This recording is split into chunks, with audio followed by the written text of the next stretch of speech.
এই একটা মাসকে যেন আমরা পূর্ণরূপে সদ্ব্যবহার করতে পারি। এই একটা মাস আমাদের প্রত্যেকের পরিশ্রম, প্রত্যেকের লড়াই নিশ্চিত করে দেবে আগামী দিনে পূর্ব মেদিনীপুরের বুকে মমতা বন্দ্যোপাধ্যায় ঝান্ডাটা নিয়ে রাজনীতিটুকুই করাটা দেখি। বাচ্চা বলতে একটা এলাকা আপনারা দেখেছেন, নাম শুনেছেন, ময়না, গোটা জেলাটা বাচ্চা হয়ে যাবে। এই নির্বাচন যদি আপনারা জিততে না পারেন, 2026-এর বিধানসভা নির্বাচনটা লড়াই করার জায়গায় থাকবেন না। কারণ সরকার উন্নতিকে হিংস্র, প্রতিহিংসা পরায়ণ। ও যদি একবার রক্তের স্বাদ পেয়ে যায়, ও আপনাকে আমাদের দলের যারা কর্মী তাদেরকে বাড়ি থেকে পর্যন্ত বেরোতে দেবে না। সেই জায়গা থেকে আমাদের প্রত্যেককে সংঘবদ্ধ থাকতে হবে, সবাই একজোট হয়ে থাকুন। এবং আপনাদের লিগাল সেক্টর আমি আরো একবার কৃতজ্ঞতা এবং ধন্যবাদ জানাই।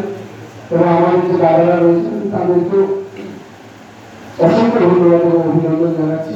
আপনারা প্রত্যেকে সুস্থ থাকুন, ভালো থাকুন এবং জেতার পর আপনাদের প্রত্যেককে নিয়ে আমরা আরেকটা মিটিং অনুষ্ঠিত করবো। এর পরবর্তী আমাদের 5 বছরের বিদ্যুৎ টেস্টিং হবে। 5 বছর আগামী 5-6 বছর আমরা কিভাবে চলবো এবং তমলুকের উন্নয়নে আপনাদের কি সাজেশন আছে? সাম্প্রদায়িক শক্তির বিরুদ্ধে ঐক্যবদ্ধ রাজনৈতিক সভা, রাজনৈতিক বক্তৃতা করলে অনেক সময় লাগবে, ক্ষমা করবে। আমাদের মধ্যে এখনো অনেকে ভাবছেন, তার কারণ কিছুজন ভাবাতে আপনাদেরকে আহত করছে যে গান্ধী তমলুক লোকসভা আসন আমরা জিতব কিনা। এটা এখনো অনেকের মনে প্রশ্ন রয়েছে, অনেক নেতৃত্ব আমাকে জিজ্ঞেস করছে।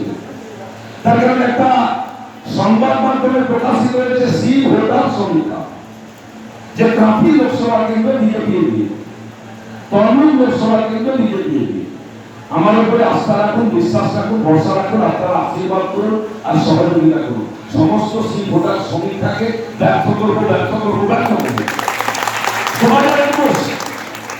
2021-এর বিধানসভা নির্বাচনে আমি ব্যক্তিগতভাবে মনে করি 17 দিন সময় পটাশপুর বিধানসভা কেন্দ্রে প্রতিদ্বন্দ্বিতা করতে হবে আমাদের নেত্রী মমতা বন্দ্যোপাধ্যায়ের নির্দেশ।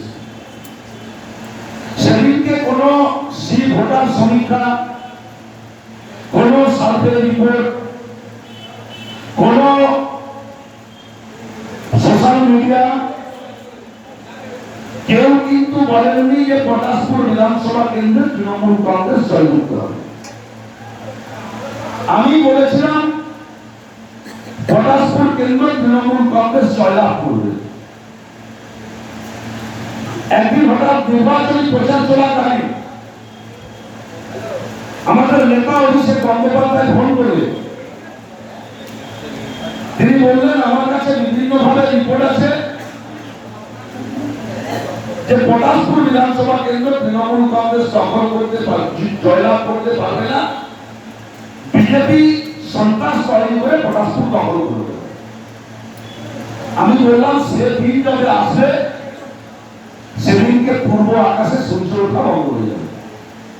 আপনার এটা নিয়ে চিন্তার কোনো কারণ নেই, আপনি নিশ্চিন্তে থাকুন, যেদিন ফল প্রকাশ হবে সেদিন কথা হবে।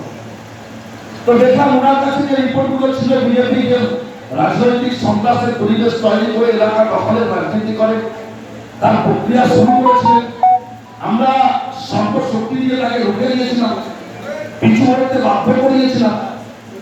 পরবর্তীকালে 2021-এর 2রা মে ঘড়ির কাঁটায় রাত্রি 12:45 রামচন্দ্র বাবু আছেন, পটাশপুরের ভোটার, সক্রিয় রাজনীতির সাথে যুক্ত এবং এগুলাতে থাকেন। রাত্রি 12:45 লাউড স্পিকারের মধ্য দিয়ে নির্বাচন কমিশনারের বার্তাটা এগুলার মানুষের কাছে পৌঁছালো। পটাশপুর বিধানসভা কেন্দ্রে তার নিকটতম প্রতিদ্বন্দ্বী প্রার্থীকে হারিয়ে তৃণমূল কংগ্রেস জয়যুক্ত হয়েছে।